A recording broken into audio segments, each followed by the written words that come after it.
Well, a very good day to you. Welcome to this week's episode of The Big Question. I am your host here, Simon Irungu, always joined in by the man himself, Professor Herman Manyora. How are you doing, sir? Great. Now, as we're progressing, we're seeing the temperatures in Nairobi are rising. Speaking of temperatures, how are the temperatures in Mombasa? Well, Mombasa is nice. It was nice. It was nice. I think you need to pay me a vacation for You want to vacation go? there. I want to go there. I'll send the team. Perhaps a week. I'm looking for a well week wishers or a to month. I'm looking for well wishers Yeah. who appreciate our work to send me some little money. Send us Dispatch there. it to the coast for 5 days. Oh, that would be wonderful. Yeah. Well, Prof, talking about Mombasa, we saw Raila and Rigath's photo that went viral on social media. They were seen together. Prof, what do you think was going inside Raila's mind? And perhaps maybe if you are to look into his future, how do you think maybe it's going to be for Raila? Maybe in the next few months, maybe year? First of all, that meeting was not a planned meeting. These guys just met at the airport. You think they just bumped into Oh, each of course, other? I was there. I could see it. Kila mtu ako na mambo yake. So many flights heading to Mombasa, nothing. but coincidentally they just landed there at the I same came time. by flight. Everybody was there. Tangula was there. So what is that? These are just normal things. Ah. I mean, if you're coming from Mombasa or from Kisumu, you'll be with many people on flight. Now, these people, they are big boys. They don't go where we go. They go to VIP lounge. And the VIP lounge is a small place. So, utakata kusalamia mtu. If Gashaga entered and met Raila, she will greet him. Na wakae pamoja wakingoja ndege itoke. There was nothing. Secondly, as to what Raila will do, that one will have to ask him. But what I know, I have said Kenyans should stop bothering Raila. Yes. Okay, you're saying Kenyans should stop bothering Raila, Prof. There. Should not ask him. True. That should is not true. make demands on him. Oh, now put the country. No, who tells you Raila was born to be an opposition leader? Now, this week's episode, we're going to be talking about what is the future of the opposition, Prof. Now, do you think someone else should take over from where Raila has left? You know, politics has its own uniqueness. You know, it's not like a football team where you say now that this captain has been retired, so and so becomes. That's not how politics works. How does it work then? People occupy this space called politics. You have to occupy it. If Raila chooses not to do politics, somebody else has to come up and occupy the space. It's not like we shall say, now you take. No, you have to occupy it. When Raila was cooperating with Uhuru, there was nobody to occupy. All these guys were there, and they didn't occupy that space. They didn't. So if Raila chooses not to do politics, it's not for Raila or anybody else to appoint somebody. No. Okay, now the other day... It is for the people interested to come up and take the challenge and naturally emerge to be the opposition leaders in this country. Okay. The other day we saw Stephen Kalonzo criticizing the government's actions on subsidies. Prof, do you think maybe Stephen Kalonzo is trying to work his way up? Kalonzo is the next in line. Okay. Because if people are to be given, I will ask Raila and the rest, please, it's Kalonzo's time, obviously. But again, that's not how politics works. Politics doesn't work that way. Kalonzo must show the mantle of which he's made. Okay. He must occupy that space. He must fight. Let me cut you for there. The Kenyan people of this country. Allow me to cut you there, Prof. You're saying that Kalonzo needs to step up and occupy this space. Yes. Are there any privileges of actually being an opposition leader in the country? You just become next, you can be the next president. Okay. Whoever now is at the far front of fighting for change, for good governance, for better lives for Kenyans, for correcting government, for pointing out government mistakes, for criticizing government when it must be. That person is the person most likely to challenge Ruto in 2027 or whenever that time comes. That's what those are the benefits. Okay. Our constitution doesn't have the office of official leader of opposition. Okay, now let me ask you this. Looking at the history of Stephen Kalonzo, Prof, we've seen him making rational decisions, maybe going contrary to what he's saying, Prof. This is a tough position, a position that needs someone who, when he says something, he actually means it. Do you think maybe Kalonzo is that person? You know, looking at the history and his I have told people, sometimes you can find yourself in a very difficult situation like Kalonzo.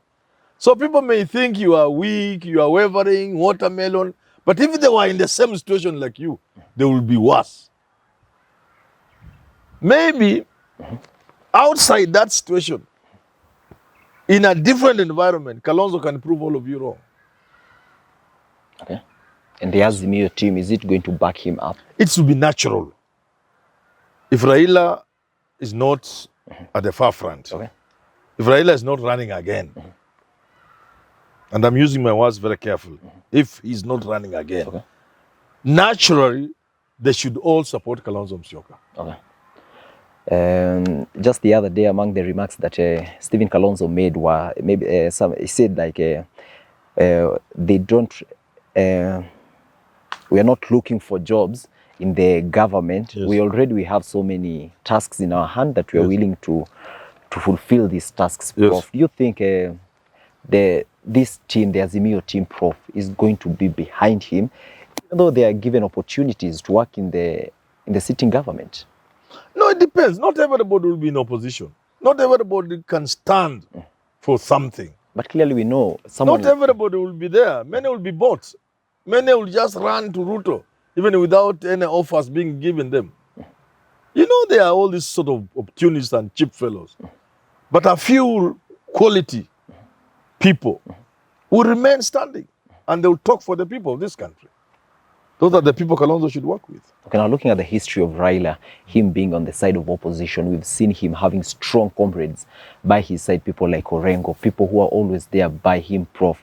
Now, do you think some of these leaders probably think that probably this is a position that I should be having because I've been with Raila from scratch? Being ambitious is natural to a politician. Do you think this... And I'm sure there are people like Orengo who would think if boys, Raila is not there, it will be me.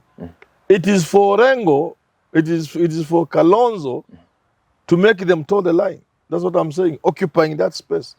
Yeah, you occupy that space so effectively, nobody else can attempt to come there. Okay. Yeah, that's what I mean. Okay, maybe a comment that Stephen Kalonzo said is the president must tame his appetite, throwing money to institutions to buy friendship and keep off the judiciary and let executive do its work. You think the president is trying to buy some of these friendships? And what you know, when you are in a hurry to give monies to people and not in a hurry to deal with the high cost of living on essential commodities like unga and petrol and fuel, you know, in general, somebody might be tempted to think you are in a hurry to please some quotas. Yeah. So Kalonzo is right.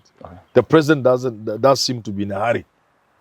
Not to help Wanjiko, the common hustler, with the price of essential commodities, but to throw goodies to some people like the judiciary. And Kalonzo could also be justified because why not wait for cabinet? So that this is a government move, not an individual move. It's the kind of thing to talk about. Okay, it is already just a few weeks after the presidential swearing in, Prof. Kalonzo is already on the back of William Ruto criticizing some of the action that he is making. Is it too early, Prof? No, it's never too early to do the right thing.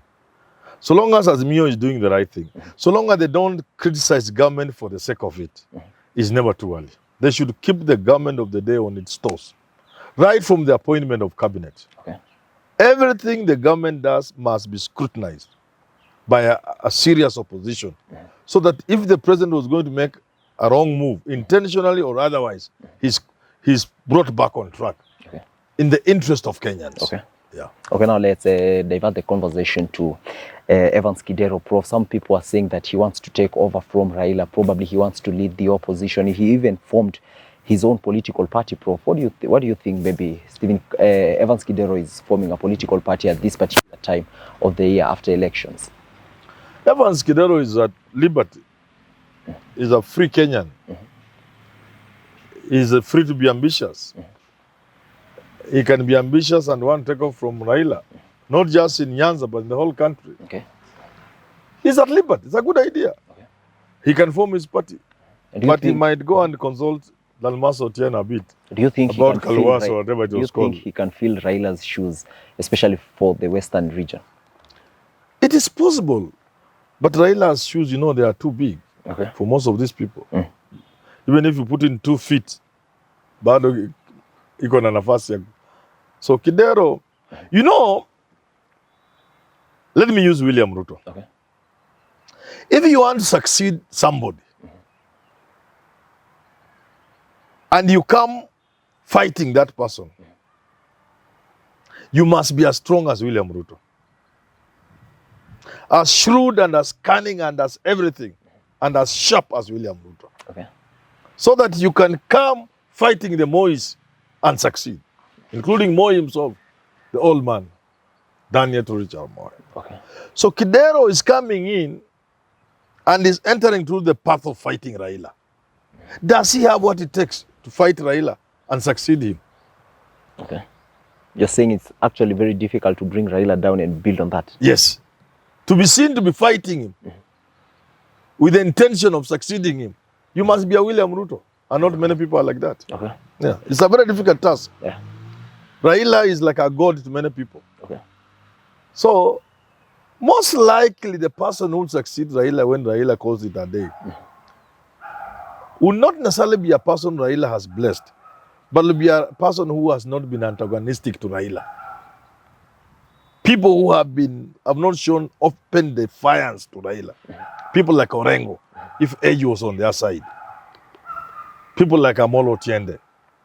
People like Winnie. You know, politics works in a strange way. You can find Winnie has succeeded the father. You know? Fidel, who God rest his soul, would have been a much better person. Okay. You can find none of these Luo leaders we know. Or a new one can emerge. But the idea of somebody fighting Raila, like Ocheng from Ugenya, that must tried it. And now you are saying, Kidero, that you fight Raila, then you want to inherit him. In my humble view, you will go nowhere. Okay, now as we wrap up the conversation, Evans Kidero trying to build up or maybe probably take over from Raila, Stephen Kalonzo already taking the opposition position. Some of these members of parliament from the Western region are already not in good terms with Junet Mohammed Prof.